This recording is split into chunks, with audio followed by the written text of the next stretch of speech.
In this guide, I'm going to show you guys how can you get student discount on NFL Sunday ticket. First, open a browser and go to the official NFL Sunday ticket student website.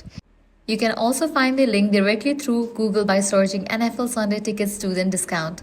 To qualify, you must be currently enrolled to a US college or university.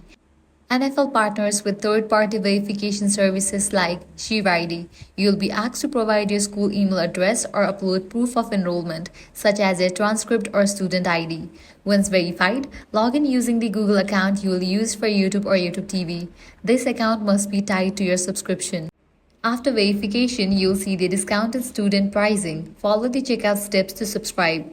The discount is usually valid for one school year and you will need to re-verify each year you are enrolled. Now just open the YouTube app, YouTube TV or Sunday Ticket portal on a device. You'll have full access to all the NFL Sunday Ticket features at the student rate. And that's it. That's how you get the student discount for NFL Sunday Ticket. If this guide helped you out, do not forget to like, share and subscribe. Thanks for watching.